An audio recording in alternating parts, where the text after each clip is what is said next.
ษาบุญนำปาฮือหมู่เฮาพบความสุขใสแม้นชีพกับดับล่วงไปบุญส่งฮือสุขสวดสดี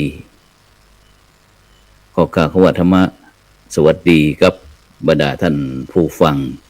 แล้วก็ท่านผู้ชมทุกท่านที่กำลังติดตามรายการพระพุทธศาสนาสี่แผ่นดินตั้งจ่องธรรมะเป็นทีมทีวีออนไลน์ทาง Facebook ทาง YouTube แล้วก็สถานีวิทยุเครือข่ายคลื่นสีขาวนะ8จังหวัดภาคเหนือ FM 104.50 เมกะเฮิรตซ์วัดฝ่ายหินนะอำเภอเมืองเชียงใหม่จังหวัดเชียงใหม่พร้อมถึง Facebook ท่านอาจารย์พระครูอภิวัฒนวิกรมรองเจ้าคณะอำเภอดอยหล่อวัดปากทางเจริญ Facebook สหายธรรมหลวงปู่เขียวนะจากวัดพุทธภาวนาเวสเตอร์โรดจากประเทศสวีเดน Facebook พระครูโสพลปริยัติ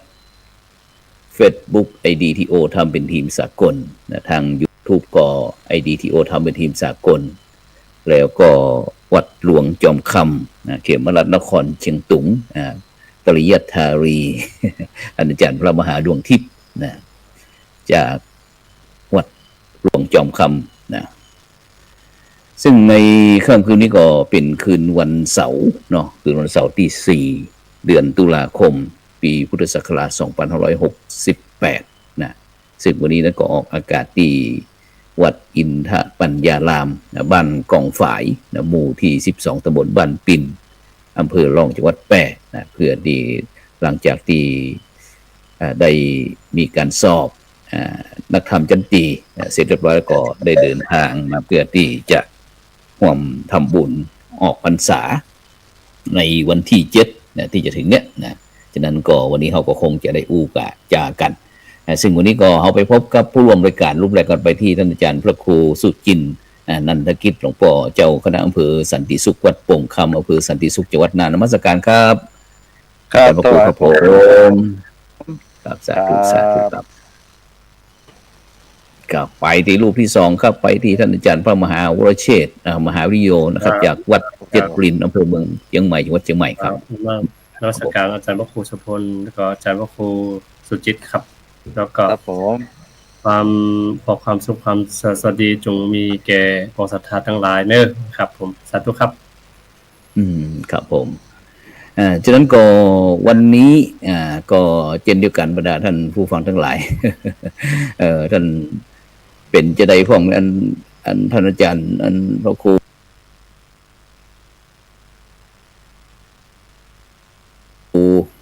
สุจินต์นันทกิจที่เมืองน่านเฮาปีนี้ช่วงนี้น้ำท่วมก็เพราะว่าเมสโต หลังจากที่บัวลอยเจ้าเขื่อนยากกระจุยกระจายล่อเขื่อนตั้งลาวแตกไปแล้วก็ทะลักเข้ามา ตั้งเมืองเชียงใหม่เฮาก็เหมือนกันตั้งฝางตั้งชัยปราการตั้งอย่างต่างๆบ่ฮู้ว่าอันตั้งเมืองน่านเป็นจะได้พ้องบัวลอย ครับผมถวายความเคารพทุกองค์ครับแล้วก็ขอเจริญพรญาติโยมผู้สดับรับฟังทุกท่านเนาะปีนี้ปีหนึ่งก็ถือว่าเป็นปีน้ำครับปีน้ำพญานาคปีหนึ่งกันเลยพญานาคออกอารวาสครับหลังจากบัวลอยผ่านไปแต่คืนนี้อันแมตโตเข้ามาเนี่ยเม็ดโมปีนี้ผมคิดว่าวัดผมคามแล้วนะครับคามจะได้เมื่อเราเป็นคนเล่นของมันจะถ้าอู้ถึงเรื่องคามนี่มันคามจะได้ปรากฏว่าอันคืนแล้วนี่หน้าฝนตกแมตโตมาหน้ามัดหลากมาท่วมเข้าวัดนะครับเข้าในกุฏิพระเนนเขา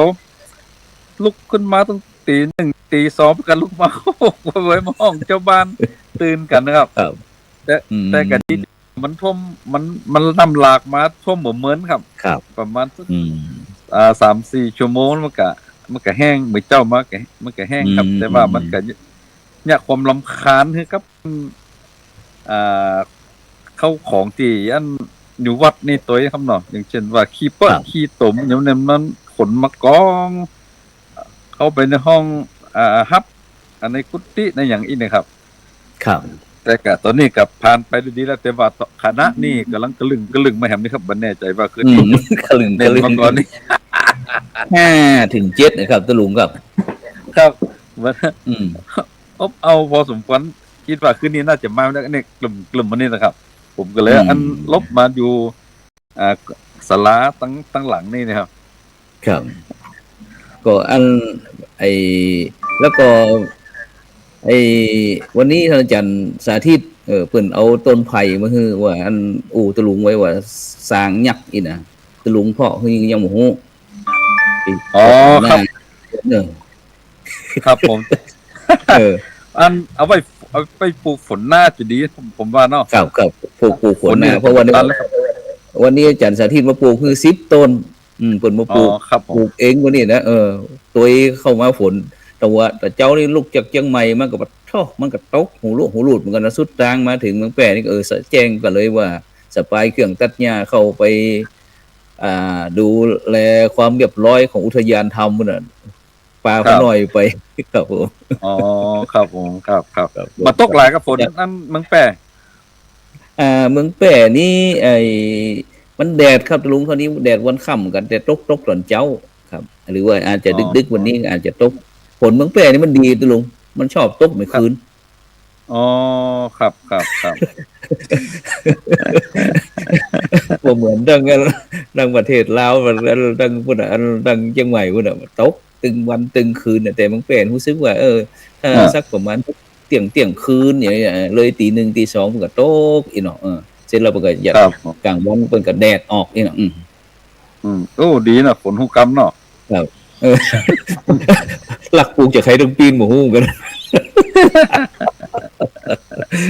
อาจารย์มาเรียนก็เป็นจะได้มองครับนี่เนี่ยอันวันนี้บัดตกครับ วันนี้ก็เจ้าเฮาตรงข่าวมาห้องก็เป็นจะได้พวกเนี่ยก็ช่วงนี้ก็เตรียมออกวาสากันครับ คือออกวาสาคือจะกินสลับวันออกวาสาพอดี คือตึงเมืองกินพร้อมเดียวกันนะครับ แต่ว่ากิน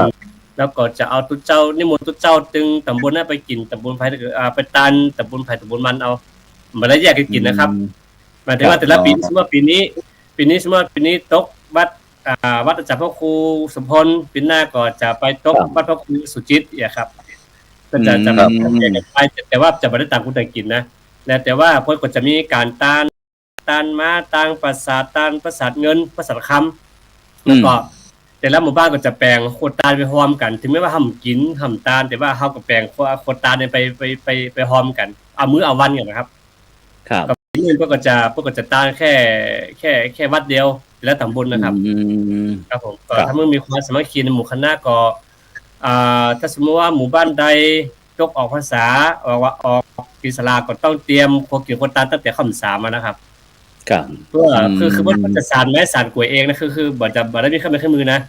คือต้องเก็บมันพร้อมกว่าไม้กันพร้อมก็จะช่วยกันมาสานจ้างสานม้าสานงัวสานควายแล้วแต่ที่ใครจะตานนะครับ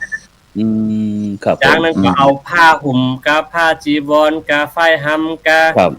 คนมีฐานะสังคมเนี่ยก็เอาปัจจัยเนี่ยห่มจ้างเอานะครับถ้าลูกพาโรงเรียนตนได้ไปก็ไปปั่นป้อนเอาก็เป็นของของมันไปครับเพิ่นมีความเชื่อจังได๋ครับอาจารย์มหาถึงตานจ้างตานม้าตานงัวตานควายก็คงเกี่ยวกับความเชื่อพระเวสสันดรครับพระเวสสันดรที่ถวายจ้างคือบ้านเมืองพาเมืองกลิงกลาดไปอะครับสุดท้ายก็ต้องการจ้างตานม้าไปคือเป็นสัตว์ใหญ่ก็เชื่อว่ามีความเป็นสิริมงคลตัวอย่างตัวเกิดมาทุกพวกเจ้าใดก็จะได้ตัวเองก็จะมีจ้างมีม้าแล้วก็จะเป็นผู้มีบารมีอะครับครับทั้งเมืองน่านนะครับตะลุงครับอันเป็นจะได้พ้องอันกินข้าวสลักก็เปิ้นคงก็ตั้งสันติสุขตั้งเมืองน่านนี่ในสันติสุขนี่เปิ้นจะสมมุติว่าทางอำเภอนี่นะครับจะมีวัดอีกวัดนึงวัดอันเป็นว่าวัดเก่าวัดโคกนี่เปิ้นจะกินสลักจุมปูสลักจุมปูกับเป็นสลักที่อันน่าสนใจนะสลักจุมปูครับ สลากที่เปิ้นนิมนต์ทุเจ้าแต่ละหอวัดละ1รูปและก็ทุกวัดก็เอาอันกล้วยสลากเข้าไปให้หายกายหอมกัน ครับ แล้วก็อันกระตานเปิดก่อนนี่นะครับเนาะแล้วก็อันจากนั้นก็จะมีการกินสลักกะพัดสกุลฮ้อสลักใหญ่นะครับเนาะเพิ่นก็จะเวียนเหมือนกับอันท่านพระอาจารย์มหาบรเชษฐ์ว่าจะเวียนตำบลเนาะยกตัวอย่างเช่นตำบลที่ผมอยู่นี่ก็เพิ่นก็จะตานเข้าสลักวันที่11อันนี้คนทางอำเภอเนี่ยวัดทางอำเภอถึงพระสงฆ์องค์เน้นพระเน้นเถนน้อยก็จะมาร่วมกันท่านแล้วก็จะมากินมาตานกันแล้วก็อาทิตย์ต่อไปก็เป็นวัดแห่งตำบล1อาทิตย์ต่อไปก็เป็นวัดแห่งตัว1จนครบตำบลละวัดนะครับแล้วก็จะหั่นก็จบแล้วครับถามนิดนึงว่าครับพระครูจะวางไปสลากจุ่มปูนี่มันอย่างไรอาจารย์ครับสลากปูคือเป็นเพิ่นเฮาว่าเป็นสลากที่อัน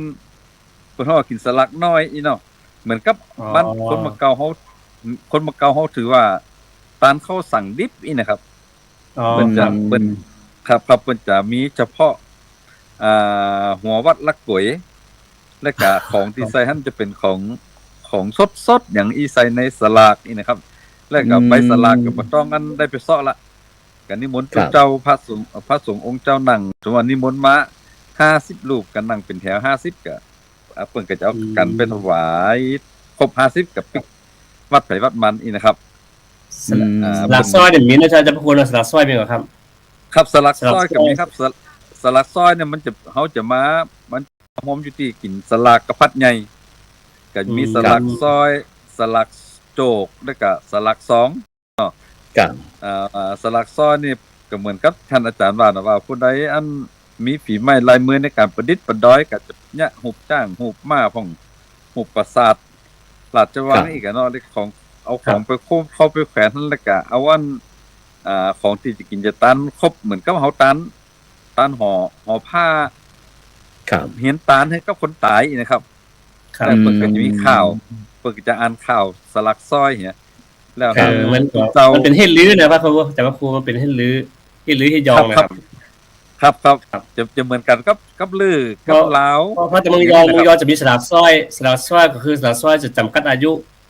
เฉพาะไม่ยิงตอนที่ตานไม่ยิงสาวหน้าสาวที่ก่อนที่จะไปมีครอบครัวจะออกมาทำมาหากินเนี่ยต้องตานสลักซอยก่อนไม่ยิงนะครับแต่พอใจแบบนี้ก็คือจำกัดอายุเฉพาะไม่ยิงสาวที่ตานแล้วก็จะหาปราชญ์นักปราชญ์ท้องถิ่นมาอ่านสลักซอยคือสลักซอยก็ต้องจ้างให้เขาเขียนนะเขียนแล้วก็จะถึงวันตาก็จะอ่านแล้วก็จะเป็นทำนองไปครับครับเหมือนกันครับอันนี้ก็เหมือนกันแต่ว่าทีนี้นี่เฮาบ่ได้จำเพาะเจาะจงเฉพาะแม่หญิงครับจะไผตานก็ได้สลักซอยแต่ว่ามุขอาจารย์เพิ่นเขียนข่าวสลักซอย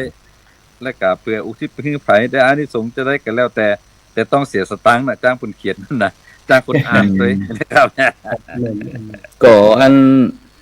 ถ้าอู้ถึงเรื่องสลากมันก็ตึงอันตีเหมือนกับรายการพระพุทธศาสนา4แผ่นดินเขานะครับบอกว่าจะเป็นตั้งประเทศจีนเนาะประเทศพม่าประเทศไทยประเทศลาวแม้กระทั่งเขมรเหมือนกันครับที่นับถือพุทธศาสนาอันแบบไอ้เทรวาสมหานิกายของเขาเนาะมหานิกายของเขานี่ก็รู้สึกว่าอันจะมีการไอ้ตันกล้วยสลากประเภทนี้ตันกล้วยสลากนะครับซึ่งโดยเฉพาะที่บ้านปินเหมือนกันครับอาจารย์ทั้งสองท่านกับไอ้ที่บ้านปินนี่ก็8ค่ำที่แล้วนะครับแล้วก็วันออกพรรษานี่ก็มีอยู่อย่างที่ตะกี้ท่านอาจารย์มหาวรเชษฐ์บอกว่ากินข้าวสลากวันออกพรรษานี่ก็จะเป็นที่บ้านน้ำลินตำบลตาผาหมอกแล้วก็วันที่15นี่ก็จะเป็นวัดบ้านปงตำบลตาผาหมอกอำเภอรองจังหวัดแพร่นี่ก็จะเป็นวัดของเจ้าคณะอำเภอท่านอาจารย์พระครูสิริสุเมธากรนะครับก็จะกินข้าวสลากเหมือนกันครับอาจารย์นั้นบอกว่าอันมันมีกำหนดกฎเกณฑ์จะได้พ่องมีระยะเวลาของเขากินข้าวสลากตั้งแต่อันเดือน12เนาะ12เพ็งมั้ยเนาะมันจะบอกว่าตั้งเมืองน่านของเขาจะเป็นจะได้ครับมีกำหนดตั้งเมืองน่านนี่เพิ่นจะเริ่มตั้งแต่เดือน12เพ็งเพิ่นจะเริ่มที่วัดพระธาตุจังกั่มกันครับเพิ่นถือว่าเป็นวัดหลวงเป็นอารามหลวงวัดเก่าวัดกกนี่เนาะเหมือนละปูนเนาะเหมือนละปูนครับแล้วก็วัดจังกั่มเพิ่นจะกิน ถ้าวัดจังกํกินสลากปุ๊บแล้วก็จะหันกับวัดอื่นๆเพิ่นก็จะขยายกินกันนี่นะครับร้านสลากนี่นะแล้วก็จะกินสลากไปถึงปุ้นนะครับ หลังอันยี่เป็งครับถึงยี่เป็งกันหมดแล้วครับสลาก มันที่เจียงไฮ้เหมือนเจียงไฮ้ก็ถึงที่เป็งเหมือนกันนะครับ อย่างที่เป็งถ้าหลังยี่เป็งก็บ่ได้กินสลากแล้วแล้วเหมือนกับมันกฐินเหมือนกันนะครับเนาะแต่ว่าอันนี้มันจะเอาก้อนกฐินนะครับเนาะแต่เจียงไฮ้นี่เขาจะเริ่มออกภาษาแล้วนะในภาษาเนี่ยบ่ค่อยรับมีบ่ค่อยรับมีครับบ่ค่อยรับมีแต่ว่าที่เมืองยองเนี่ยก็คือหลังจากที่เมียนเนาะเมียนจากการต้านทำหาคนตายต้านทำให้สันตลาก่อนแล้วจะออกภาษาวันออกภาษาคือกินสลากวันเดียวนั่นเลยจำมีกำหนดแต่ว่ากำหนดกินวันเดียวนั่นน่ะ1ปีกินวันเดียวครับจำเหมือนบ้านเฮานี่เวียนกันไปจนถึงวันที่เดือนเกี่ยวออก8ค่ำก็มีสุดท้ายก็มีแต่ว่าที่เมืองยองนี่เอาวันเดียวออกภาษาวันอื่นบ่มีแล้วครับออกภาษาแล้วมีแล้วครับมีแล้วครับการทำก่อนการทำให้สันตลาก็ต้องตามในวันษาออกภาษาจะมีครับออกภาษาแล้วปุ๊บมีตานมหาปางคือคนเดียวเนี่ยตาลคนเดียวเขาคุณจะตาคนเดียวครับมหาปางตาลใหญ่มากๆแล้วเป็นเจ้าภาพเขียนทำเองจ้างทำเองทุกอย่างคือมีตาลทำกรรมตัวอย่างตัวพร้อมครบชุดครับถ้าเป็นเมืองน่านนี่ถ้าเป็นทำมหาเวทหรือว่าทำมันทำเพิ่นเฮาว่าตาทำหลวงนี่เพิ่นจะเป็นเอาเริ่มมาพูดนะครับเดือนตั้งแต่ยี่เป็งเป็นต้นไปครับแต่เพิ่นจะเป็นยะแต่กันนี่ก็ประมาณสักหลังสิ้นปีเพิ่นบอกว่า1มันบ่พอหนาว2เนี่ย2เนี่ยมันจะเป็นการเฉลิมฉลองอันปีใหม่ปีใหม่เป็นในตัวอีเนาะปีใหม่ไทยเป็นในตัวแล้วก็3เนี่ยเขาจะตั้งทำช่วงตอนที่อันมีการปฏิบัติธรรมลูกขมูลนี่นะครับ2วันจะหมดสมมุติเข้าลูกขมูลอยู่7วันเนี่ยวันที่6ก็จะวันที่6ที่7จะตั้งทำหลวงกันนี่ครับครับแต่อันนี้หมายถึงยังมหาจารย์นี่ส่วนมากเปิ้นไอ้บางวัดเปิ้นก็มีอันอาจารย์ครูครับอันวันออกพรรษา14ค่ำนั้นก็จะเป็นเทศธรรมมหาวัดอีกล่ะ15ค่ำวันออกพรรษาก็จะเป็นมหาจารย์อีกนะครับคือเป็นบางตีนี่ตั้งนานนี่เพราะว่ามันมีหลายโซนบ้านเป็นบางโซนในกลางพรรษานี่เปิ้นจะอ่านทำมหาจารย์ตั้งแต่วันเข้าพรรษาไปจนถึงวันสุดท้ายจะเป็นการนั่นนกรอานิสงส์เลยนะครับหรือว่าจบไปเลยทีนี้อย่างนกรนี่ผมขออนุญาตแทรกนิดนึงว่าคือส่วนมากทางเมืองยองเขาจะคือผู้หลักผู้ใหญ่หรือกลุ่มสาวเป็นเจ้าภาพกัน แต่ว่าต้องมีจ้างนะครับเอาจ้างไปอยู่หัวบ้านพุ่นเพิ่นหมายถึงว่าตอนนั้นเราไปเจอพระยาวิสันตละเข้าเมืองมาแล้วเอาจ้างไปไว้อยู่หัวบ้านพุ่นแล้วก็แห่กันมานะครับแห่กันมาการว่าทำกลุ่มจะว่าทำนกรจะว่าอะไรสั้นๆเหมือนปัจจุบันนะครับต้องว่า2ตน3ตน2บั้ง3บั้งนะครับครับแสดงว่าเป็นสภาพพิหลวงนะเป็นสภาพพิเศษนั่นนะครับเนาะนกรหลวงนะครับว่า 2-3 ตนนะใช่ง่ายครับแต่เดี๋ยวนี้คือย่อแค่15นาที30นาทีพอเนี่ยก็จบมันบ่ครบเสร็จแล้วนี่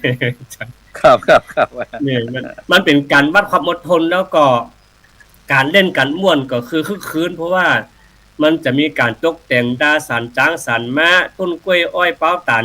ปลาปัดเป้ามาได้จำหมอนเนาะค่ายิงค่าจ่ายร้อยจ้างมา100พร้อมทุกอย่างนะครับถึงจะต้านได้นะครับเพราะฉะนั้นคือพิธีกรรมเนี่ยจริงๆแล้วน่าสนใจคือทางรัชฉานตอนออกเนี่ยยังเพียบพร้อมทุกอย่างยังบ่มีการตัดทอนนะครับแต่บ้านเฮานี่เขาตัดทอนเยอะแม้แต่มาไล่โพสต์โลกก็ตัดไปเหลือแค่หน้าเดียวนะครับแต่ต้องพูดใช่เหมือนสมัยผมเป็นเนสนี่การตั้งธรรมถือว่าเป็นเรื่องใหญ่นะครับครับเรื่องใหญ่มันจะต้องอ่านธรรม3วัน3คืนแม่นครับแม่นเจ้าบ้านก่อนจะตั้งธรรมเนี่ยเพิ่นจะมีการตำเพิ่นเฮาว่าขนมขี้แมวเนาะตำขนมขี้แมว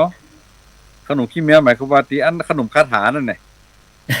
คาถา ครับ แล้วเพิ่นก็บอกว่าถ้าอ่านแล้วก็อันขนมก็ไปฮื้อลูกฮื้อหลานเด็กอ่อนกินแล้วมันจะเนี่ยฮื้อสติปัญญาเฉลียวฉลาดแล้วมันจะหายจากโรคภัยไข้เจ็บแล้วก็ที่มันม่วนกว่านั้นมากกว่านั้นก็คือการแห่เข้าปันก้อน แม่นๆครับ มีครับแห่เข้าปันก้อนนี่เพิ่นจะไปแห่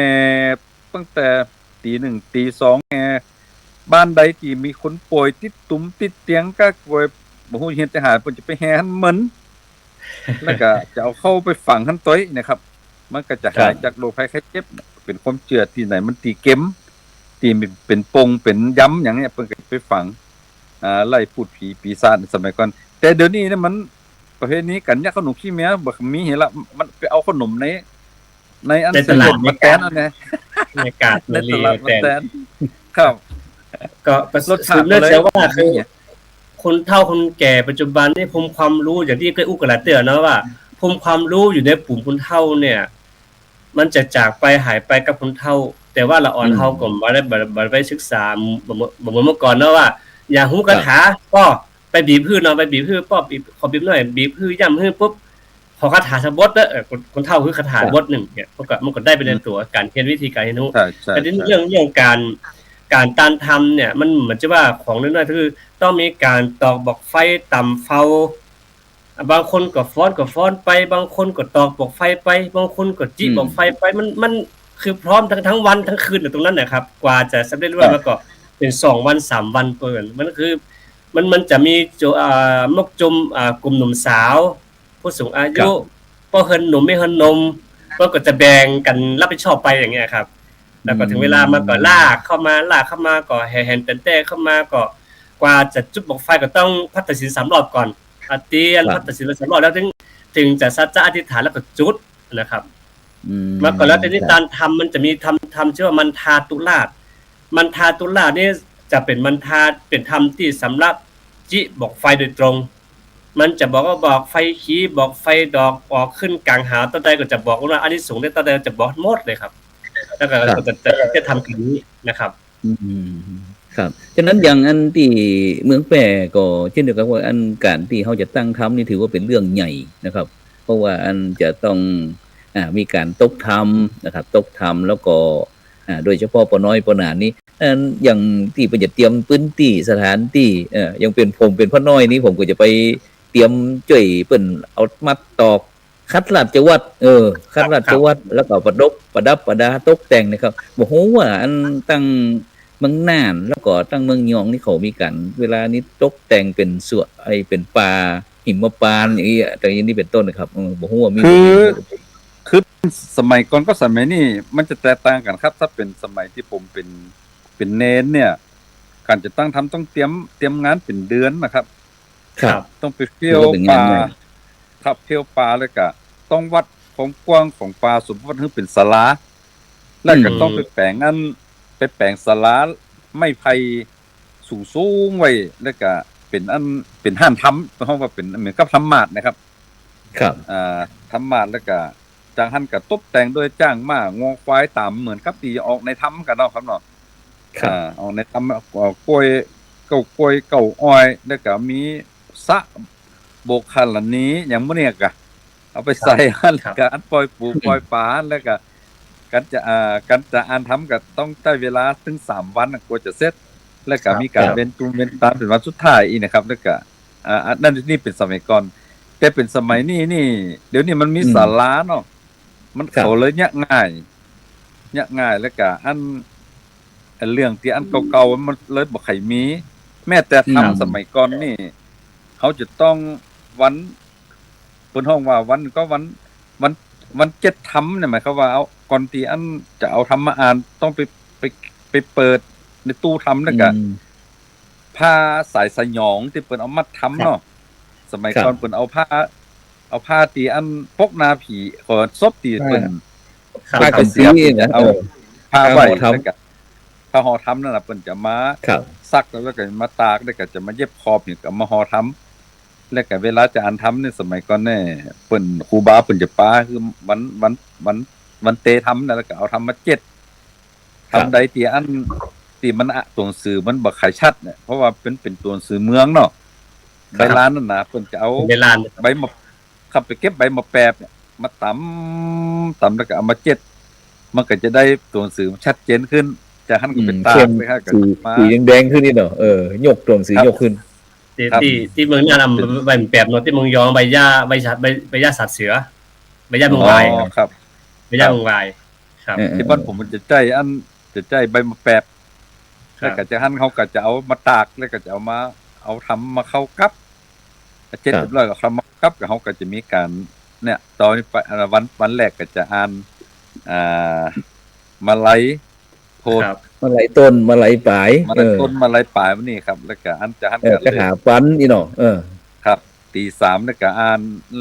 ตาตัดสปอนตัดสปอนหิมพานต์มึงครับ แต่ว่าอันทำอย่างเช่นทำบางผูกเนี่ยบางอย่างเช่นมหาปนเพิ่นก็จะมีทำมหาปนพิเศษแถมกันนึงว่ามหาปนขี้อู้อีเนาะที่มันหนาๆนั่นครับอย่างมาทีเนี่ยจะเป็นก็จะมีมาทีมาจอยที่มันหนาๆนี่เนาะอันนี้แต่ขันตั้งจะต้องนักกว่ามาทีกับปกติอีนะครับก่อนนั้นน่ะแต่เดี๋ยวนี้แต่มาที่ตังเมืองยองห้องมาที่ห้องขวัญมาที่ห้องขวัญนี่จะหนาครับ ถ้าสำนวนของน้อยเมืองบอที่สองปันนาก็จะบางลงมันจะมีหลายสำนวนเนาะแต่ว่าทางนี้แต่ว่าทางจะมีอะไรอย่างเงี้ยหลายสำนวนเนาะสำนวนอย่างผมจำได้ละที่เคยศึกษามาก่อนลืมไปแล้วเพราะไม่ได้ใจบ่อยนะครับไก่ไผ่เจี้ยไผ่เจี้ยเร็วแดงเจี้ยเร็วแดงโค้งครับพวกเขาเหินครับมันจะมีหมดครับแต่มึงยอเขาว่าไอ้บัญชีห้องขวัญนี่โอ้ยครูบาเขาเต้นนี่ต้องถ้าสมมติว่าตัวนึงก็ประมาณชั่วโมงนึงแล้วก็ยั้งก่อนแล้วก็เต้นต่อบ่ฮู้ว่าในปัจจุบันนี้เฮาใจฉบับใดที่เทศบ่ฮู้กับตังเมืองน่านแล้วก็เมืองยองตังเมืองน่านเดี๋ยวนี้ที่หันอยู่กับเขาจะใช้ไอ้ฉบับไอ้เนี่ยก็ซอยสังกรกะหรือว่าไผแจ้แล้วแดงซอยสังกรไผแจ้แล้วแดงนี่มันเป็นฉบับของอันตัวเมืองเนาะในพระเน้นนี่มันบ่ไขอ่านตัวเมืองบ่ได้เขาก็ได้เอาซอยสังกรมาอ่านแล้วก็มันบางตัวแล้วก็เดี๋ยวนี้มันเป็นกลายเป็นฉบับย่อยเนาะอย่างเฮาเคยอ่านสักชั่วโมงครึ่งชั่วโมงนี่ก็กลายเป็นจะเป็นมาสัก20นาที30นาทีครึ่งชั่วโมงนี่นะครับอาจารย์มันก็เลยคือบัดเดียวนี้อาจารย์ก็ครูครับคือพระเน้นเฮาก่อความเปลี่ยนบ่ให้มีอดทนกับปอใจมันสั้นนะครับเวลาจะเต้นทำยาวๆก็บ่ให้เหมือนเมื่อก่อนเนาะแต่ว่าคนแล้วคนฟังปัจจุบันก็ยังกราบทำคือตึงเด็กยิงใจเล็กน้อยเนี่ยเดี๋ยวนี้เล็กน้อยเมียครับมีแต่คนเฒ่ามาแต่เพราะว่าอันเดี๋ยวนี้มันสำนวนสำเนียงตลอดจนถึงการอ่านธรรมมันก็เปลี่ยนไปเพราะว่าคนพระเน้นเห็นน้อยยุคนี้มันเอาภาษากลางมาเป็นภาษาธรรมมันก็เลยบ่ให้เข้ากันลดมาได้เลยเนาะอย่างเช่นว่าพโยชน์เนี่ยที่ก็ถ้าเป็นภาษาเมืองเขานี่คำว่าประโยชน์เนาะแล้วพระน้อยเดี๋ยวนี้พระเน้นเห็นน้อยนี่เป็นอ่านว่าประโยชน์เนี่ยประโยชน์ที่ก็มันก็เลยอันคำว่าสวัสดีเดี๋ยวนี้เขาจะอ่านว่าสวัสดีใช่มันสำเนียงมันก็เลยเปลี่ยนไปนะครับเนาะผมเคยวิพากษ์วิจารณ์หนึ่งว่าไหว้ตัวสวัสดีตัวเนาะไปด้วยความสวัสดีไปแล้วก็ไหว้ตัวสวัสดีครับที่จริงไปด้วยความสวัสดีคือไปแล้วมีความสวัสดิภาพมีจกมีใจถ้าภาษาเมืองของเฮาแต่ว่าคนบอกเข้าใจความหมายไปด้วยความสวัสดีไปตัวไหว้ตัวสวัสดีครับหรือเขาตัวสุดต่างซึ่งความหมายมันเพี้ยนไปเลยครับเฮาวัดหวาก็กัตตะหวาไปเหียคือมันเป็นที่สำนวนกลางแล้วอรรถรสนี่บ่ได้เลยทำให้ภาษาล้านนาของเฮาเนี่ยวิบัติไปโดยปริยายเพราะฉะนั้นคือครูบาอาจารย์ของเฮาครับว่าจากของเฮาก็บางเตื้อก็สามารถคิดคัดอธิบายแล้วเพราะว่าละอ่อนปัจจุบันมันแบบฟัง มันเหมือนเปิดใจขึ้นมาแล้วเฮาก็ฮู้ว่าจะได้ต่อเพราะว่าฟังก็มันก็เพิ่นเห็นจะอี้มาเถียงกันต่อไงก็แต่ถ้าเขาอู้ถึงเรื่องภาษานี่ครับอาจารย์ครับอาจารย์ทั้งสองรูปครับภาษานี่ความจริงมันก็อู้ได้นะแต่เวลามันอ่านบ่ได้แม่นครับแม่นละอ่อนบุคคลปัจจุบันนี่นะครับอย่างเช่นคำว่าประโยชน์ยังจะรู้ว่าเมื่อกี้น่ะประโยชน์จะนะอาจารย์นี่เนาะใช่อ่านเป็นภาษาบาลีประโยชน์ชนะแต่เขาออกประโยชน์หรือประโยชน์หรือว่าตัวติ๋งเนี่ยจิกะตัวติ๋งสาเนาะเดี๋ยวนี้มันอ่อนนี่มันบาติ๋งสาแต่ว่าติ๋งสา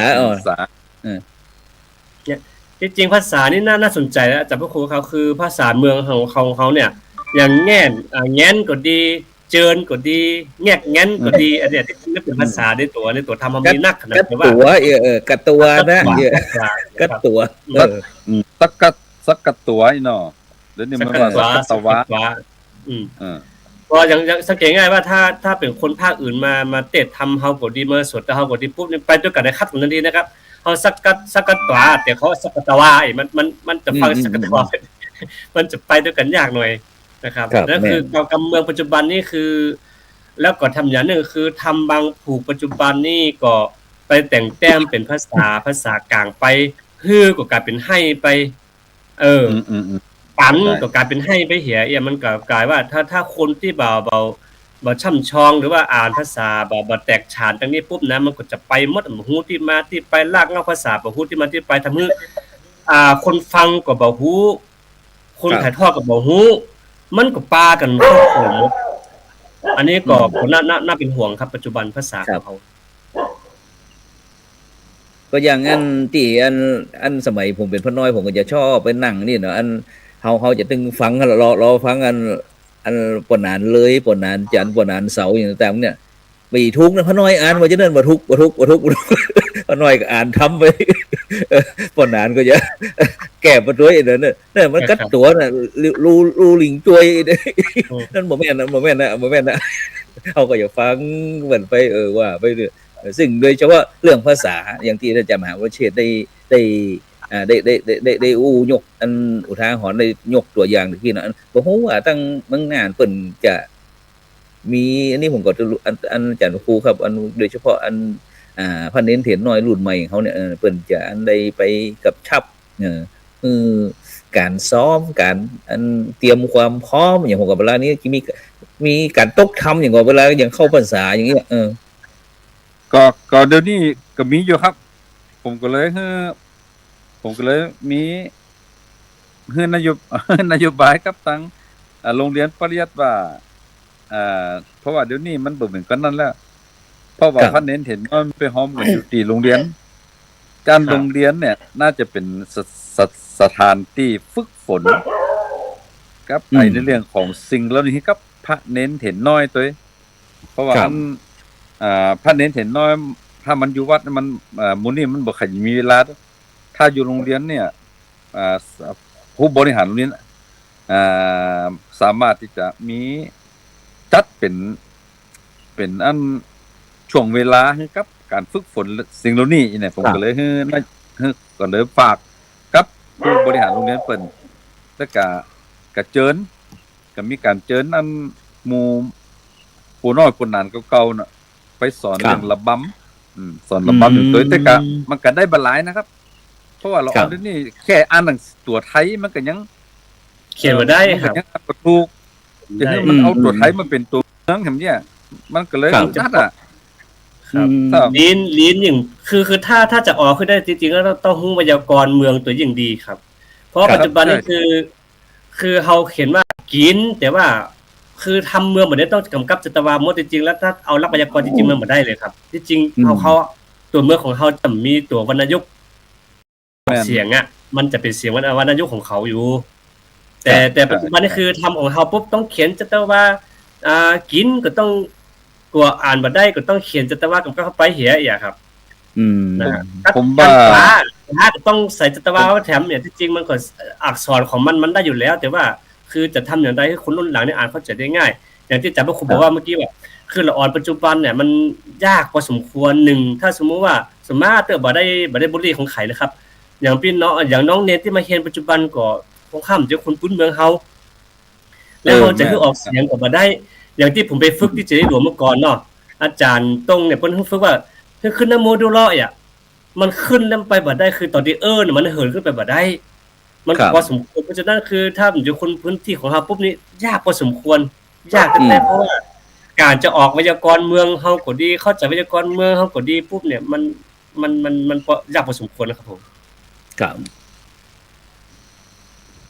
นิมนต์จากครูสุจินต์ครับผมว่าอนาคตมันข้างหน้าเนี่ยมันน่าจะมีเครือข่ายคนฮักภาษาพื้นเมืองอย่างเช่นหมู่เฮาทั้งหลายลองเชื่อมโยงกันแล้วกันลองมาช่วยกันฟื้นฟูสิ่งเหล่านี้ขึ้นอาจจะมีช่วงใดช่วงหนึ่งมาพบปะกันแล้วก็ลองเอามาแลกเปลี่ยนกันแล้วก็ที่สำคัญก็คือการนั้นภาษาบางอย่างที่ไม่เป็นภาษาเก่าภาษาเงาเขาเนี่ยลองเอาออกมาอู้ลองถอดออกมาอู้ผมว่าอย่างน้อยๆเนี่ยมันจะไม่ได้ทิ้งหลากเงาของภาษาบ้านเฮาเนี่ยพอถึงวันนี้ผมว่าสิ่งที่มันทำลายเรื่องภาษาแล้วนี่เนี่ยมันอยู่ที่ระบบการศึกษาเพราะมันระบบการศึกษามันดึงเอาคำว่าความรู้เนี่ยมันต้องเป็นหนึ่งเดียวเนี่ยนะเจ๊ครับและหลักสูตรเหล่านี้มันหลักสูตรส่วนกลางมันเอามาตรฐานส่วนกลางมันไปได้เอาหลักสูตรพื้นที่ไผ่พื้นที่มันทินไผ่ทินมันนี่นะมันก็เลยเนี่ยคือกำอูภาษามันก็เลยเริ่มหายไปเพี้ยนไปหมดเพี้ยนไปว่าเพี้ยนไปตัวหายไปด้วยนะครับอาจารย์หายเลยแหละคืออย่างปัจจุบันนี่ว่าอีน้อยอีนะเพราะถ้าอีน้อยเป็นภาษาปัจจุบันแต่ปัจจุบันมันห้องอีมันบ่สุภาพเนี่ยคือจริงบ่สุภาพบ่สุภาพเนี่ยจริงมันเราเนี่ยนั่นอีนี่เนาะอย่างมึงยองกะจึงตุงนี่ใช่อีคำอีนางพอญาติโยมเขาไปเฮ้ยอันนี้สุภาพนี่ท่านอีแบบคุณปัจจะอี้อ่ะคือคุณท่านที่มันจะแจ้งกับอี้แหละเฮาอย่าเอาความคิดของเฮานี่ไปใส่เปิ้นเวลาเฮาไปปุ๊บเราต้องฟังว่าเปิ้นใจคำใดเนี่ยอันนี้คือเป็นสำคัญที่จริงแล้วเมืองหน้านี้มีนักปราชญ์ท่านหนึ่งที่สนใจด้านนี้และพยายามจะฟื้นฟูผมไปทำงานถ่ายเอกสารอยู่แต่ผมลืมชื่อไปละวิมุลย์เกษมอาจารย์นามสกุลวิมุลย์เกษมอาจารย์สมเจตสมเจตวิมุลย์เกษมเนี่ยท่านนี่เป็นแรงผลักดันมากๆครับอันนี้คือผมไปทำงานด้วยกันอยู่ที่เมืองน่านแต่ผมไปอยู่ในตัวเมืองนะแต่ผมได้ออกนอกผมจะไปถ่ายในลานด้วยกันพยายามจะไปให้ความรู้ตามวัดตามบ้านที่มีเอกสารใบลานที่อยู่ตามหิบถ้ำต่างๆเนี่ยครับผมก็ไปอยู่ครับจริงแล้วผมว่าดีมากๆครับพระครูที่ว่าจะฟื้นฟูเรื่องนี้คืออย่างนั้นถึงแม้บ่ฟื้นฟูแต่ว่าขอมีแนวทางว่าชั่วโมงเรียนตรงนั้นน่ะมีการฝึกฝนอย่างพ่องเพราะปัจจุบันนี้คือแม้แต่นักทำเองก็ดีบาลีเองก็ดีแค่ชั่วโมงเดียวอะครับแต่ว่าไปทุ่มเทกับวิชาอื่นหมดเลยทำลักธรรมก็ดีอย่างนี้ปุ๊บสังเกตว่าการศิลาจารวัตรของพระเนรของเฮาปัจจุบันน่ะแทบที่จะสวนทางกับกระแสปัจจุบันนะครับเพราะเฮาทุ่มเทกับทำน้อยเกินไปอย่างเกินไปเพราะว่าเฮาไปทุ่มเทกับต่างโลกมากเกินไปทำให้จิตใจของน้องเนรของเขาเนี่ยห่างจากหลักศีลธรรมกรรมฐานไปเยอะขนาดครับถูกต้องเพราะว่าถ้าบายึดหลักสูตรกลางก็สำว่าไปวัดผลของบีเน็ตเปิดเบอร์ฮือผ่านนี่เนาะกับ1ฮือผ่านมันก็มีผลกับในเรื่องของอันหน้าตาการสนับสนุนนั่นนะครับอย่างผู้นี้ตัวนะครับผมว่า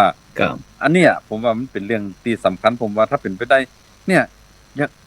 อยากหารืออาจารย์พระอาจารย์ถึง2รูปเขามาฟื้นกันเรียพอดีอันตอนนี้เนาะมันมีโยมเปิ่นถวายตีเนี่ยออกพรรษาผมว่าจะไปรับมอบถวายตีอันถวายตีเฮ้อผมว่าจะนิมนต์นั่นอาจารย์โสพลพระครูโสพลท่านพระอาจารย์นั่นดร.วิสิตเขาอินสอนมื้อนี้เขาไปนั่งคุยกันแล้วก็พอดีมีโยมกรุงเทพเพิ่นมาซื้อตีที่เชียงใหม่นะครับเพิ่นซื้อไป20กว่าปีละแต่ว่าเพิ่นมีอยู่ประมาณสัก150ไร่เนี่ย150ไร่เนี่ยแล้วก็อันเพิ่นก็เลยว่าเนี่ยโยมอายุมากแล้วโยมมีที่อยู่ที่เชียงใหม่แล้วก็ จะถวายรูปอื่นเนี่ยโยมก็ไม่ไว้ใจพระรูปอื่นเนี่ยจะถวายพระอาจารย์พระครูสุจินต์นี่แหละนะเนาะก็เตี้ยวขึ้นมาผมก็เลยว่าอันเอากะแต่ว่าก็ผมก็เลยนึกขึ้นว่าถ้าเป็นไปได้เนี่ยแล้วถวายอาตมาที่อาตมาอย่างเพิ่นว่าอยากให้เอาพระเนนที่เป็นนักเรียนนักศึกษาไปฝึกฝนเรื่องไม่ว่าจะเป็นภาษาต่างประเทศต่างประเทศภาษาท้องถิ่นไปฝึกฝนทักษะการทำอาชีพอย่างเงี้ยครับว่าขาดเหลืออะไรเดี๋ยวก็ประสานโยมจะสนับสนุนให้เนี่ยผมก็เลยคิดว่าต้องขึ้นไปสักวันหนึ่งแล้วเขาจะจวนหมดทั้งหลายมาอู้กันแล้วกันเขาลองไปวางแผนเพราะว่าที่นั่นทำมาเป็นศูนย์ฟื้นฟูว่าเป็นอำเภอใดบ่ฮู้อยู่แม่แตงครับไม่ใกล้อยู่ใกล้ๆกับใกล้ๆกับไอ้แม่ตะมานนะครับแถวๆนั่นนะครับเป็นนั่นป่างจ้างเมตามานอย่างต่างๆมันเป็นแหล่งท่องเที่ยวกันนะครับเนาะครับใช่จริงว่าผมว่าดีแล้วจากพระครูคือตะกี้ที่ผมก็ดูของจีนเนาะจีนนี่ประเดี๋ยวนี้คือจะตัดสื่อออกหมดแล้วก็คือละอ่อนเนี่ยฝึกเอาตัวรอดแม้กระทั่งทอดไข่ซักผ้าล้างถ้วยล้างจานคือละอ่อนฝึกไปหมดเลยคือวิถีชีวิตของความจริงของชีวิตเนี่ยมันยากนะครับในการที่จะเอาตัวรอดกับกิจกรรมของเฮาเนี่ยตัวอีนะครับเฮามองเหมือนง่ายนะแต่ปัจจุบันนี่คือเฮาง่ายเกินไปคือเขาเซเว่นเนาะบางทีก็สั่งแก๊ปโดยที่บ่ต้องรู้ว่าไอ้แก๊ปนั้นน่ะมีส่วนผสมอย่างพ่อครับบ่ฮู้เรื่องเลยแต่เฮากินอย่างเดียวแต่ที่เราจะทำอย่างได้ว่าเฮาจะกินอย่างใดปรุงอย่างใดใส่อย่างพ่องสุดท้ายโรคไตเกิดขึ้นปัจจุบันเพราะอย่างพ่อบ่ฮู้ที่มาที่ไปเรื่องอาหารการกินของเฮาก็คงจะจำเป็นที่ว่าโดยเฉพาะที่ท่านอาจารย์ครูสุจินต์นักกิจได้อู้ถึงเรื่องสถานศึกษานะครับเพราะว่าในปัจจุบันนี้เขาจำเป็นที่จะต้องมาเน้นเกี่ยวกับเรื่องการศึกษาของคณะสงฆ์ไทยเขาเนี่ยครับโดยเฉพาะอย่างคนเหนือในปัจจุบันเนี่ยครับอันยกตัวอย่างถ้าละเด็กละอ่อนที่เมืองเชียงใหม่แต่ก่อนนี่จะอู้เจ้าต่างๆนี่นะในปัจจุบันนี่บ่มีนะครับอันจะอู้ไทยอู้ภาษากลางหมดเลยนะครับฉะนั้นเด็กละอ่อนจะอู้เมืองเขานี่จะบ่เคยมีเลยฉะนั้นอันช่วงเข้าภาษานี่อันเป็นธรรมะบรรยายก็จะเป็นอันภาษากลางเนี่ยแต่ผมคือน้องเนนอู้เป็นภาษาเมืองเตศเป็นภาษาเมืองธรรมะบรรยายนี่นะคือใจภาษาเมืองทีนี้ก็ต้องมันต้องหาวิธีครับจะชอบบ่ชอบก็ต้องนี้ไว้อ่ะฉะนั้นมันก็จะสูญหายแต่ผมเลยว่าอันอย่างเช่นอันก็เลยอย่างเช่นมูลที่โพธิยาลัยเนาะที่เขาจะเป็นคณะกรรมการนั่นเนี่ยเขาลองฉีกแนวมาให้แนวหนึ่งเน้นเรื่องของการฟื้นฟูจารีตหินห้อยนอกเหนือจากที่อันกลุ่มงานที่เขาทำเรื่องงานพัฒนาอย่างแรกนี่เนาะถ้าว่าเอามาฟื้นสิ่งเหล่านี้แห่งส่วนหนึ่งของมูลที่หรือบางอันในอนาคตข้างหน้าเขาอาจจะมารวมกันแล้วก็มาตั้งมูลนิธิ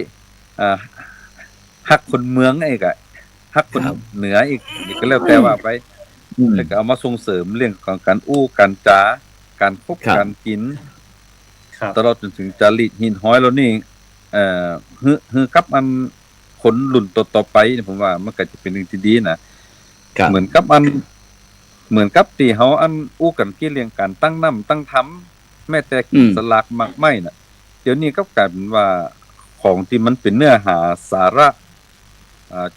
ที่ได้จากทำได้จากประเพณีวัฒนธรรมเรานี่น่ะมันบ่ค่อยมีแล้วครับเดี๋ยวนี้เพราะว่าคนมันติดซุกแล้วก็คือชอบสะดวกติดซุกแล้วก็มักง่ายโดยเฉพาะสื่อเลยครับสื่อนี้ผมว่ามีผลมากๆเพราะว่าอย่างนี้คือสื่อนี่ทำให้สมองสมาธิสั้นที่สุดเลยผมแม้แต่ผมเองนะผมว่าสมมติชั่วโมงนี้ครับปิดสัญญาณทุกอย่างเลยมามุ่งหน้าอ่านหนังสือเนี่ยผู้ชื่อว่ากว่าจะฟื้นฟูได้ก็ต้องใช้เวลาพอสมควรนะโอ้มันมาสังเกตตัวเองเนาะว่าทำไมเขาวิจารณ์ว่าทำไมเนี่ยหยังสื่อทำให้สมาธิสั้นมีผลครับแม้แต่เขียนกระทู้ธรรมเนี่ยอาจารย์พระครูครับเขียนปุ๊บเนี่ยมันตึ้งมาอยู่ในร่องในรอยครับคำเดียวกับสมาธิไปแล้วก็บรรยายได้บ่หมด เออทั้งที่ผมขอยกตัวอย่างนิดนึงว่าอย่างที่ราชมัญยูเนี่ยผมไปสอนนักธรรมอยู่อาจารย์พระครูพิโรอาจารย์เจ้าอาวาสเนี่ยคือไปท่องหนังสือทุกวันนะแล้วท่อง ครับ แต่ก็ยังอำนาจของสื่อเนี่ยยังแทรกเข้าไปอยู่เนี่ยคือว่าถ้าจริงๆแล้วเราถ้าสมมติจะคือดีว่าเราลองทดลองดูบ่ถ้าชั่วโมงนี้เฮาเว้นสักเล่นสื่อก่อนเฮาไปทำกิจกรรมปลูกหอมปลูกเตรียมเพราะว่าผมจำได้ว่าเมื่อก่อนเป็นเด็กน้อยนี่ครูบาคำแสงเนี่ยออมสาปุ๊บนี่เพิ่นบอกว่าห้ามไปบ้านเตื้อไปเอามีดเอาขอมาวันนี้เฮาไปถางสวน ครับ มาสวนก่อนแล้วก็แมลงมาปุ๊บไปเอาขี้งัวเนอะนะครับ ถ้าเกี่ยวข้าวปุ๊บวันนี้สู่กิจกรรมบ่ต้องว่าทำไปเอาเฟืองมาเขาจะแปลงสวนหุนเตรียมกัน แล้วก็แปลงเป็นกลุ่มภัยกลุ่มรับผิดชอบนะครับ แล้วก็แข่งกันด้วยพักกลุ่มนี้งานพวกกลุ่มนี้เหมือนกับว่าไปเวลาทำอาหารการกินก็เอากลุ่มภัยกลุ่มมันไปเอานะครับกลุ่มนี้ของเขาทำนี่ก็ไปเอานี่จำปอปลูกแล้วต้องเอาปิกไปเฮือนตัวคือปอไม่ได้กินตัวนะครับพ่อครูนี่คือย้อนตรงแล้วแต่ว่าเวลาถ้าทำกิจกรรมร่วมกันเนี่ยคือครูบาก็จะบอกว่าวันนี้จะทำอันนี้เนี่ยไปเอาอุปกรณ์อย่างมาเนี่ยมันก็ทำให้ซึมซับมาถึงปัจจุบันนะครับพ่อครูครับฉะนั้นโดยเฉพาะเมื่อกี้เขาได้เรื่องการศึกษาบ่ฮู้ว่าอัน1 2 3 4แต่ว่านี่ผมก็ไปดูงานไปติดตามหลวงพ่อพระเดชสิงหวราจารย์รองเจ้าคณะจังหวัดเชียงใหม่ก็ไปที่แต่ว่านี่ไปที่หางดงนี้ทุกปีนั้นก่อนนั้นบอกหมายความว่าทั้งอำเภอเนี่ย60-70นี่ถือว่าสูงสุดเยอะมากๆแต่ว่านี่ปีนี้เน้น143 ลูกโอ้โหมาที่ครับแต่ละสนามมันเพิ่มขึ้นอย่างที่ท่านอาจารย์พระครูสุจินต์ได้อู้ว่านั่นอันศูนย์การเรียนโพธิยาลัยแต่ผมก็มาที่อันวัดประสิงห์เนาะเสร็จแล้วก็ละออดน้องเนนก็สอบเสร็จโอ้โหผมว่าในปัจจุบันนี้สิ่งที่หมู่เฮาจะต้องมาคิดก็คือเรื่องการใจโทรศัพท์แม่นนะครับเพราะว่าในปัจจุบันนี่อันน้องเนนจะใจเวลากับอยู่โทรศัพท์นักลำไปครับแต่ถ้าเขาใจเรื่องการศึกษานี่จะดีแต่ถ้าไปใจเล่นเกมเล่นต่อนั้นต่อนี่โอ้โหแต่ว่าคนก็เลยถึงว่าอารมณ์บ่จอยน้อยนึงก็เลยเตะทำให้เน้น 5-6 รูปน่ะออกปุ๊บมันจะนั่งนี่นะยิ่งรอเนี่ยโอ้เสียดายบอกว่าอันเวลาวิธีคิดเนาะบางครั้งเนาะอันคนใหญ่ก็ละอ่อนเนาะคนใหญ่เขาก็อยากจะใจเวลาให้คุ้มค่าแต่เด็กละอ่อนมันก็คิดว่าน่าจะใจเวลาของเปิ้นจังนั้นน่ะเขาเพราะว่ามันอาจจะเกี่ยวกับเรื่อง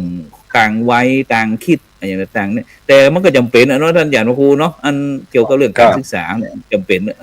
ถึงแม้เขาจะเจ็บเขาบ่อยากจะด้วยอันคัดใจอันลูกพระลูกเนนแต่มันก็จำเป็นอ่ะจันก็พุทธศาสนาเขาก็เริ่มมีปัญหาแน่นอนคือผมว่ามันต้องมีเป้าชัดในเรื่องของการที่เขาจะมาฟื้นฟูแล้วก็มาเอาปลูกฝังเรื่องพระธรรมคำสอนของพระพุทธศาสนาเนี่ยแต่ถึงวันนี้มันเหมือนกับมันเขาก็บ่ได้ว่าระลับละล่วงไปมันเหมือนกับเป็นของเล่นเห็นเหมือนกับอันวัดวาอารามเองพระธรรมคำสอนนี่ก็เหมือนกับเป็นสะพานที่จะต้องผ่านคนรุ่นนี้จะผ่านไปเข้าถึงการตัวเก่าแต่มันบ่ได้เรื่องการปลูกฝังที่สำนึกแต่คนสมัยก่อนนะเปิ้นสอนธรรมวินัยปลูกฝังธรรมวินัยโดยผ่านการกระทำเนี่ยจนเกิดทักษะนะเกิดความเก่งใจเกิดความไว้วางใจเกิดความไว้เนื้อเชื่อใจเพราะครูบาสังฆะสมัยก่อนเนาะเปิ้นสอนเฮาเปิ้นบางครั้งบางทีเปิ้นก็บ่ได้ตั้งเฮาก็บ่ได้หันตั้งเปิ้นหันตั้งตาสอนเอาเป็นเอาตายนะเพียงแต่ว่าเปิ้นสอนผ่านตัวกิจกรรมนี่ยกตัวอย่างเช่นผมนี่มีความรู้เรื่องสมุนไพรเล็กน้อยๆเนี่ยถามว่าผมมีไปเรียนผ่านหลักสูตรมาก็ผมบ่ได้ผ่านหลักสูตรกับเรียนหลักสูตรสมุนไพรแต่ผมเคยอยู่กับครูบาเนี่ยเปิ้นปรุงยาเนี่ยเน้นไปเอาหากนั้นมาเฮ็ดพ่อกำร้อนเขาก็วิ่งไปเปิ้นมาพอกินมันบ่ใจนี่บ่แม่นนี่เอาใบพอใบมันจะเป็นแชกแชกนั่นลูกเนิร์ดเอาไปแหมแม่นแล้วอันนี้แม่นแล้วกินก็ได้อยู่ อันนี้ครับมันก็เลยที่เขาฝังใจ ครับ แต่กับแม่แต่เรื่องน้ำเรื่องทำก็เหมือนกัน แต่ก่อนเนี่ยแม่แต่การลักสูตรเอาเป็นเอาตายมันจะมีด้วยเฮียนตัวเมืองสมัยก่อนมีแต่ ครับ มันมีเพิ่นเปิ้นเคียงมือเปิ้นให้เฮากับมีกระดันอัน กระดานดำ เยี่ยมเคยทำใช่ก็ ครับ กระดันดำกับ กระดานชนวน กระดันชนวนนั่นน่ะแล้วก็อัน ครับ ไอ้ช็อกมันจะเป็นช็อกสมัยนี้เนาะก่อนนั้นเขาก็ไปขุดมาผ่าออนเนี่ยเอามาเป็นช็อกเนาะ มาผ่าผู้ มาผ่าพูดนะเอามาเกี่ยวกินห้อง แล้วเอามาหินตามแม่น้ำมาหินที่ ครับ เขียนได้เลยครับ ถ้าอันผ่าได้มันเกี่ยวแล้วมันบัดติดเคี้ยวเป็นฮัดเนี่ย ถือว่าใจเขียนได้อีเนี่ยก็นั่นนะอัน และขอเสริมนิดนึงคือว่าอย่างสมุนไพรเนาะที่จริงแล้วผมกับปฏิบัติปักสมุนไพรไว้นักขนาดนะครับ เรื่องกับต้นดิกเดียมกามอย่างกามอนรับระยะรับเงินหลวงกามอนไข่กันเนี่ยสิ่งเหล่านี้เป็นองค์ความรู้เป็นยาที่เราต้องควรมาศึกษานะเพราะว่าองค์ความรู้ของโบราณแต่ว่าเนี่ยนะผมว่าเสียดายที่ว่าเรายังเก็บไว้ในตู้เหี่ยอ่ะแล้วก็สุดท้ายแล้วเราก็ได้แต่เสียดายแต่ว่าทีมงานในการทำจริงๆจริงๆแล้วว่าส่งเราเนี่ยควรจะเป็นผู้นำนะครับเรื่องเนี้ยผมคิดว่าอย่างนั้นนะเรื่องการรักษาใบลานก็ดีเด็ดทำก็ดีเรื่องภูมิปัญญาท้องถิ่นของเราเนี่ยส่งเราน่าจะมารวมกลุ่มกันทำบ่ไอ้นั่นน่าจะดีนะครับครูเพราะว่าอย่างยาปรุงเนี่ยมันน่าจะจัดพ่อครูยาหมาหกยาหมาเร่งยาขับเลือดยาห้ามเลือดมันนักมันส่วนมากจะเป็นใกล้ตัวของเราทั้งนั้นเลยครับสมัยก่อนนี่ครูบาเปิ้นยังมีศาลาเรื่องสมุนไพรอยู่เป็นเฉพาะเลยนะเพราะว่านั้นมันที่บ้านผมบ้านผมเนี่ยมันอยู่บ้านนอกมันบ่มีอนามัยบ่มีมันอยู่ไกลโรงพยาบาลเนาะผู้ใดเป็นหยังก็ต้องมาฏิวัติไงครูบาเพิ่นก็มีตึงยาต้มยาฝนแม้แต่ยากินสดยาใส่แผลสดกระท่อมกระถานี่สมัยก่อนนี่ผมเห็นมันหมดนะครับเป่าอันเนี่ยก็มาเห็นไข่ป่าผลเป็นตุ่ม แม่นตุ่มแดงตุ่มอย่างนี้นะครับคือผมว่า1มันได้เรื่องกำลังใจกับชาวบ้านตัว2มันได้ความผูกพัน3จับหมอ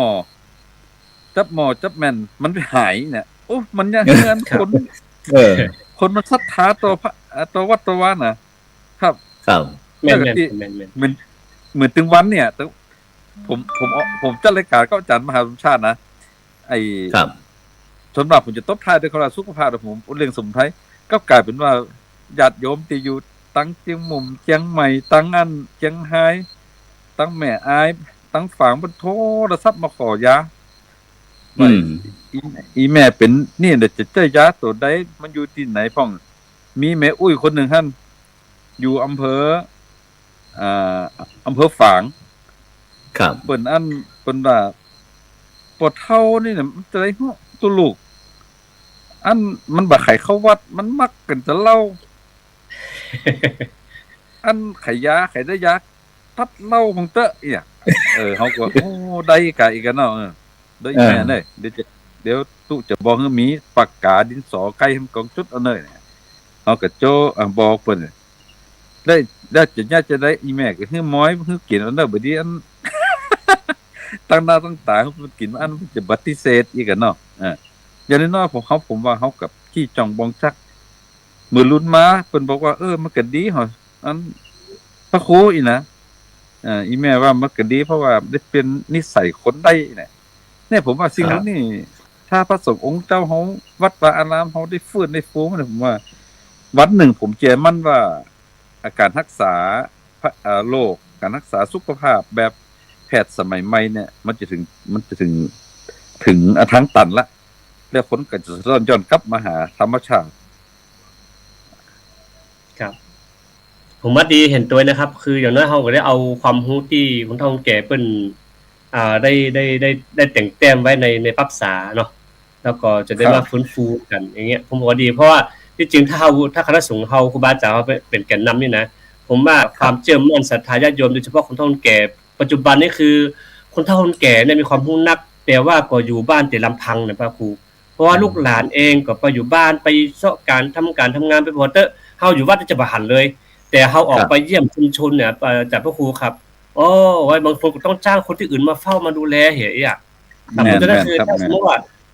ปู่จานก็ดีอย่างก็ดีพวกนั้นพวกนั้นที่มีความรู้อย่างน้อยเอาความรู้แล้วมาร่วมกิจกรรมปุ๊บกำลังใจก็จะอยู่จะฟื้นฟูขึ้นมาแถมแล้วก็ทำให้คนเฒ่าอยู่แล้วบ่ไร้ความหมายบ่ไร้ค่าอันนี้ผมว่าน่าจะดีนะครับเป็นเป้าหมายที่ดีนะครับ คือผมว่าเขาหา